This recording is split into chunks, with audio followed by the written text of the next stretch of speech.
A zoo full of animals, but not one compatible companion.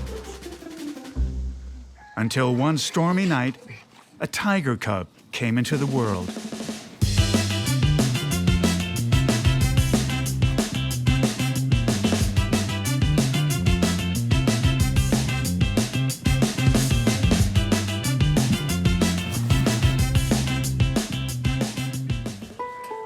Thunder is a baby Bengal tiger, about 3.5 months old. He was born here at the zoo. Thunder was actually born in a tornado. That's how it got its name, Thunder, because of the storm. And because of the storm, the mother rejected him. It happens both in the wild and captivity, except in the wild, there's no one there to see it and scoop up the babies and save them, so they're just kind of, unfortunately, an easy snack. I took off the sweater that I was wearing and picked him up and wrapped him up in it so that I could start rubbing him and getting him dry to get his body temperature back up. When baby tigers are really little, they don't have the ability to regulate their own body temperature. Thunder not only weathered the storm, he's thriving. And Kelsey thought maybe this orphan cub could be Tiber's match. Once Thunder was 9 or 10 weeks old, we started him with Tiber. Put them together just kind of as an experiment. Gotta love a girlfriend that wants to put her dog in with the tiger, right?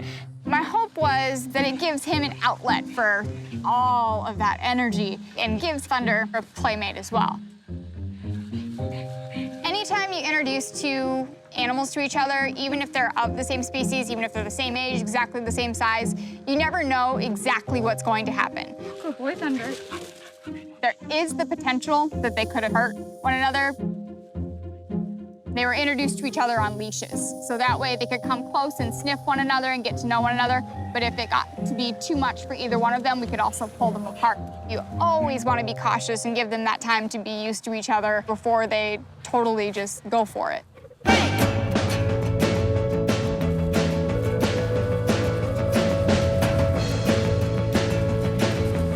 At first, it was just all-out competitional play. But then you started noticing the head rubs. Thunder will rub on him, and that's a sign of affection in cats, is to rub and leave their scent. It's just bonding. It's like we would kiss, that's their way of kissing. Tiger and a dog, they're very different animals, but at this particular point in their lives, they've got a similar energy level. They can find a way to play compatibly. You would think Thunder would be the alpha, but in this case, it's really Tiber. I think it's very special. It's definitely a bond that the two animals have formed. As part of the tiger's training and exercise, Kelsey and Randy take the Bengals into the pool. Tigers love the water. We'll go in the water to play, they do it for hunting, they'll eat in the water. They can actually hold their breath for up to 3 minutes and dive down. For Thunder, taking to the water was in his DNA. But Tiber wasn't so sure. Tiber has always been a little tentative around the water. Pretty much the only thing that Tiber would do with the water is drink it. Swimming just wasn't something Tiber was interested in. Until one summer day, he saw Thunder in the water with Kelsey. Tiber actually came into the pool to check out Thunder and play with him, which is something that Tiber's never done on his own. It's the desire to be with his friend that would prompt the dog to run into the water that he otherwise tried to avoid. Come on, Thunder. The fact that he has since continued to enjoy being in the water with Thunder, I think, is a testament to their friendship.